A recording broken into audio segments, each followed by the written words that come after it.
Bienvenue dans Réponse de mec. Dans ce podcast, 3 mecs répondent à la question d'une femme. C'est cash, c'est sans fioriture, c'est frais et c'est souvent marrant. Si tu veux participer, soit en posant une question, soit en répondant à des questions, tu peux nous contacter via le formulaire dont le lien est disponible en description ou par mail sur réponse2@gmail.com. Si tu aimes ce podcast, le meilleur moyen de le soutenir, c'est de le partager autour de toi ou de laisser des commentaires. Et maintenant, la question.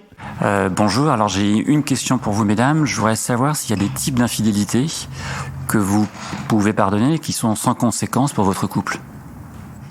Alors moi je trouve que l'infidélité finalement physique est parfois plus pardonnable que l'infidélité dans une relation épistolaire par exemple, ou plus profonde, ou parce que quand tu partages des choses qui sont plus profondes avec quelqu'un qui n'est pas ta compagne, c'est finalement peut-être plus blessant que quand c'est que physique. Parce que j'ai le sentiment que les hommes font la différence entre le sexe et l'amour.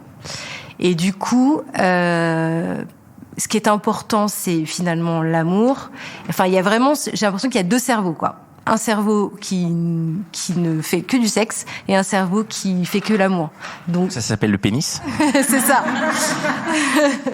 Et donc du coup, en ce qui me concerne, je trouve que parfois c'est peut-être plus facile de pardonner une relation physique d'une fois que d'une relation peut-être à long terme sur quelque chose de plus profond avec des échanges plus intimes.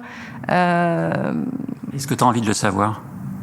Tu parles De savoir qu'il y a une infidélité ou que la personne, ton conjoint, enfin ton ami va voir... Alors en vrai, la curiosité me dit que j'ai envie de le savoir parce que je suis curieuse, mais je pense que profondément, il vaut mieux pas que je le sache parce que ça risque de changer des choses.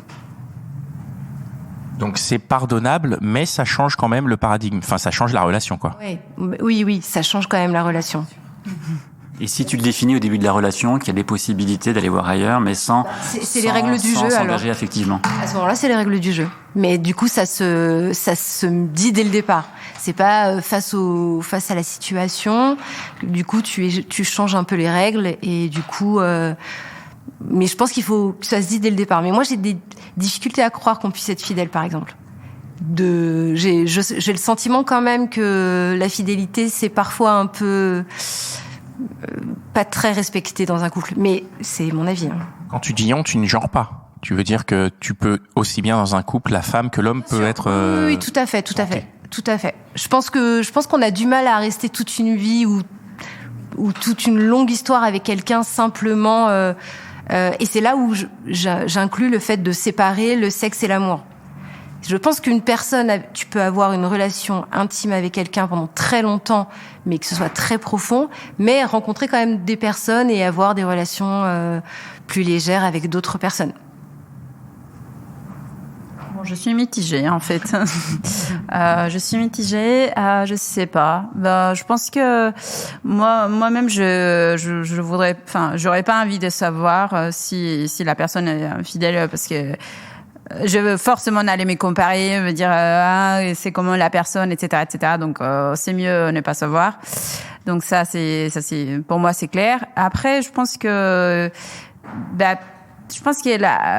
s'il y a un engagement, il y a l'amour et finalement tu sais que l'autre personne, tu fais un bon team avec l'autre personne, je pense qu'il y a des choses que tu peux pardonner, en sachant qu'il y a tout dans la bienveillance, tout dans la partie sincérité. Moi, je pense que c'est tout est discutable en fait. Tout peut se régler. Et après, j'entends ce qu'il dit. Si tu vois que la personne avec qui tu entends super bien et que tu fais un super team, et il est en train de faire un autre bon team aussi avec quelqu'un d'autre, là tu te rends compte que finalement ça va pas. Et même si déjà il n'a pas forcément couché avec et tout, je pense que c'est quelque chose qui je sais pas si c'est blessant, mais ça te fait du mal et puis après c'est mieux de laisser les choses comme ça et puis trouver Alors imaginons que tu t'entendes très bien effectivement avec ton couple, tout va bien et que ton compagnon te dise de temps en temps je vais en club pour m'amuser sexuellement.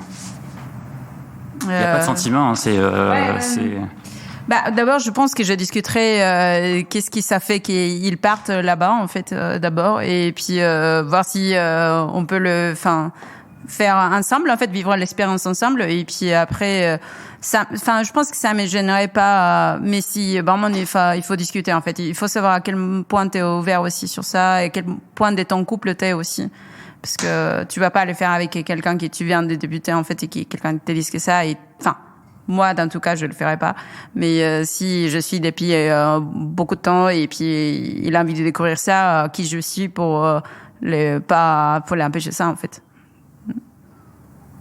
Alors moi, si on a défini déjà la relation comme étant exclusive, pour moi, les 2 formes de tromperie sont pas pardonnables, que ce soit physique ou sentimentale. Après, tu pardonnes rien, quoi. Ouais. En fait, je l'ai déjà vécu, j'ai pardonné. Ça a énormément changé la relation, ça a énormément changé la manière dont je voyais l'autre. Je me sentais plus en confiance, je me sentais plus respectée par l'autre. Donc en fait, j'ai vu que après le pardon, ça a duré quelques mois, tout cassé, peut-être 1 an difficilement. Et en fait, ça a pas marché. Donc non, maintenant, je pardonne pas.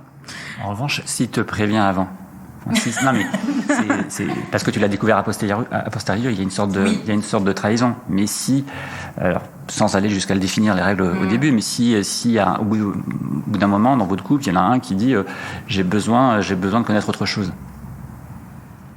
Alors là, je sais pas si je l'envisagerais, mais c'est à discuter.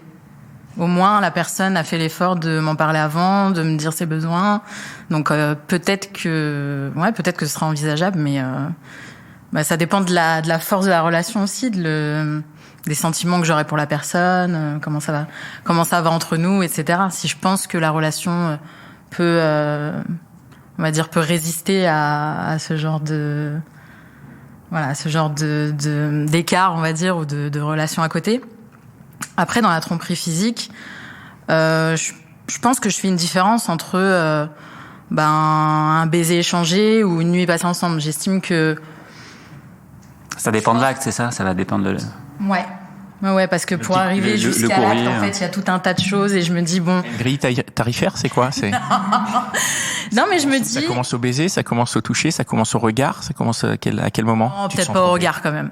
Après, je suis pour l'honnêteté aussi. Je pense que c'est toujours mieux de le dire quand ça s'est passé, dans les jours qui suivent, voilà.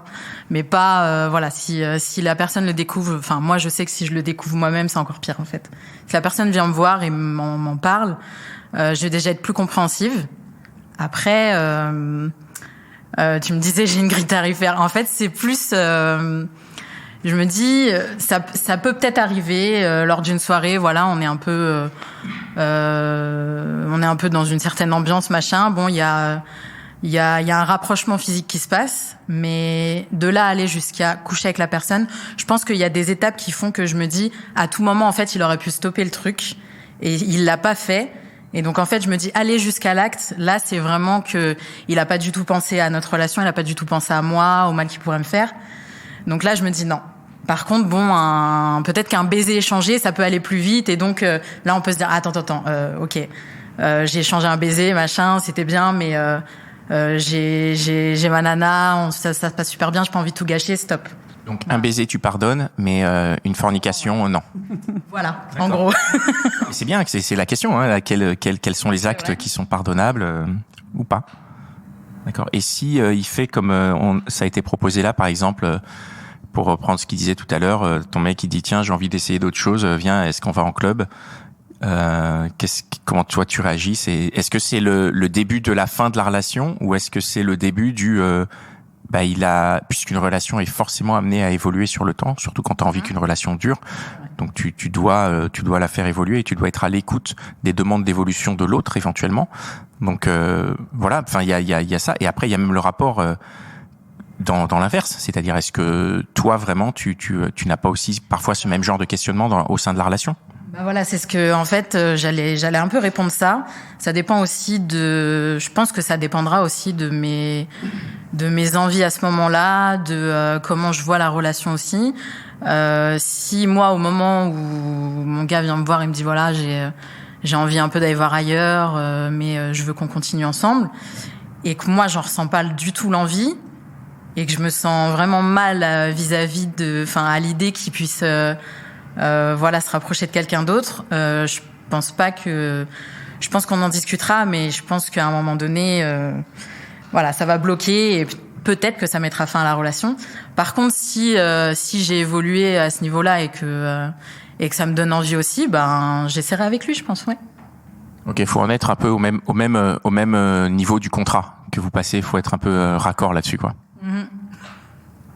Très bien. Est-ce que la question elle est répondue ? Ouais, je note que le truc rédhibitoire, c'est tromperie physique avec sentiment, mais par contre, tromperie physique seule, c'est possible. On peut aller tirer des coups en boîte. Je sais pas si c'est. En fait, tu peux aller tirer un petit coup en boîte. Tu reviens, tu le dis. Tu dis alors je suis désolé, j'ai fauté. Et ça peut aller. Tout après, hein. C'est 80% pardonné. Ouais. C'est la morale du podcast. Très bien, merci beaucoup. Merci.